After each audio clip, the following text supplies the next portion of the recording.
What's up everyone? Thank you for tuning in to the Asian Garage. After many years of owning this thing, I'm finally going to be installing this Bisimoto cam gear onto the A20. So the reason why I'm doing this now, besides the fact that I'm putting more focus on building this engine, is the unfortunate event that it jumped timing. So unlike the newer cars out there with the TDC marks or top dead center marks around the crankshaft pulley, this on this motor is going to be on the flywheel right here. Now, from factory, there should be a rubber boot here, but from both both Accords that I have, none of them have ever had it. So that black cross right there should be white from factory.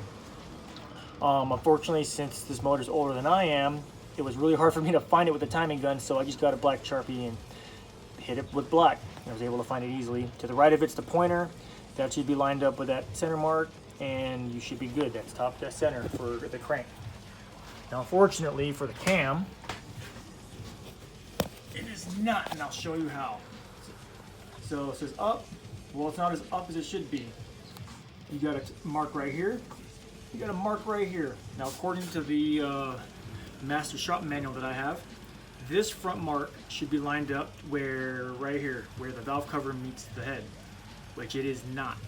So for you guys that just have the cam gear, what you guys really have to do is loosen the belt tensioner, move this over, throw the belt back on, tighten everything up, and then run timing again, turn the motor on, run timing again, see how the car grows, and you should be good. So for you guys who don't have this sticker anymore, just due to whether or not you guys never had this sticker on, or it's just unreadable from over the years of deterioration, you guys can probably pause the video here just to get all the specs you need. So as you can see there, for ignition timing at idle, it should be set at 15 degrees. All right guys, I got the OEM cam gear off. Show you guys where the timing belt tensioner is, located right through here, protruding out from the lower timing belt cover, which I thought I had to take off, but I did not, which is awesome. Obviously guys, this is a kind of like a huge part you got to do if you're going to be changing your timing belt. I mean, this would be a perfect time to be doing it. Obviously I'm going to have to do a little bit more than just what I just did now. I'll take the actual timing belt cover off, take the crank pulley off, which is a pain in the ass, but this isn't really much of a daily driver to me, so that's why I'm not doing it. I'm not really in a rush to do it. It does need to be done. It will be done, but just showing you guys how I'm solving a current problem of mine right now. And here's a really awesome moment, finally opening this thing after many years.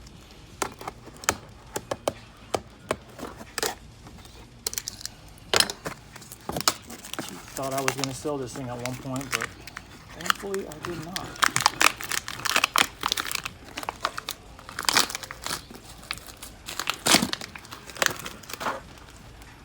Wow. Here you guys have it. Bisimoto cam gear for A20. Alright guys, just doing a quick comparison of the OEM and the Bisimoto. I always like to make sure that anything aftermarket is usually close to stock, if not the same as stock as possible. So you notice the timing marks on the OEM here and here. You notice how on this side's on the bottom tooth, and on this it's on top. So Bisimoto nailed it on that part. It's going to be kind of hard to show you guys right now. So yeah, notice it's on top. On this side, being the bottom. I know it doesn't look lined up, but guys, I promise you it is. Alright guys, the gear is on. So as you can probably tell right here, I had to advance it a couple of degrees. I already timed this, but I will show you how to do it. If you're OBD1 on an A20, if you're OBD0 still, there's already a couple how-tos on to do timing on this. So guys, be sure to check that out. I'll see if I can find some and leave some in the description. But just remember, loosen this bolt, same thing for the original. Just for the original A20 distributor, make sure to take off the vacuum advance hose. I said those will probably describe that in the how-tos on the 3Gs forum. Walk around. So if you're OBD1 like I am and you purchased the boom slang harness like I did, in this harness, this gray plug right here, let me get the camera to focus. Okay, this gray plug right here is your service plug. Kind of like what you see in your newer Civics, like in your EJs, EKs, EJs, where the ECU will be sitting right here. There's going to be a plug up here in those, and it's a service plug. So if you have a check engine light code on, so if you're OBD1 specifically, you have a check engine light on, you would get this service connector, bridge it like I did here with a paper clip, and then you'll see the flashing check engine light go on, and then there's how-tos on how to check those to see what codes there are.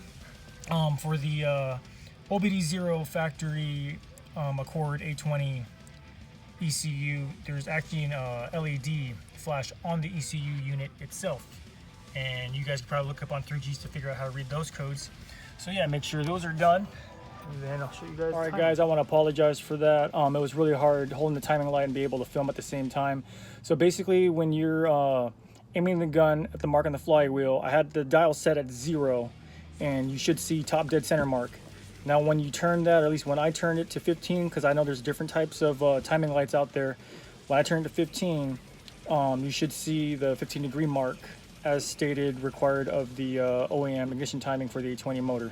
So the car is running definitely a lot smoother now, idling a lot better. Said for you guys, I know the aftermarket cam gears are pretty much super hard to find. I did run into a thing on 3Gs on a forum that I've never come across before. Somebody talking about how possibly in H22 cam gears, since they have this appropriate same amount of teeth as ours, which I believe is 42 from what I remember reading, was wondering if it would actually fit in our cars. I haven't pursued it yet. I have no idea whether it works or not. Supposedly, from what I read, I mean, it's a really old post from years ago. The person was talking about trying to see if it worked out, but just never followed through. So I haven't really had too much time to do much research on it. I'll definitely let you guys know. And give you guys a link if it was doable. However, I know Golden Eagle's made an adjustable cam gear for our cars, as well as obviously Bisimoto.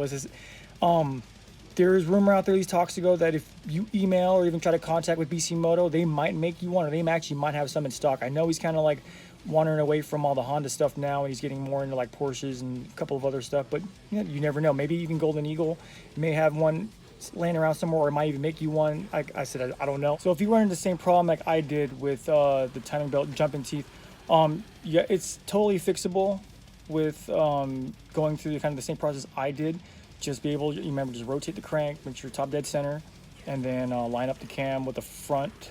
What I mean by the front, the dash of the cam gear facing towards the radiator is lined up between the valve cover and where the cylinder head meets.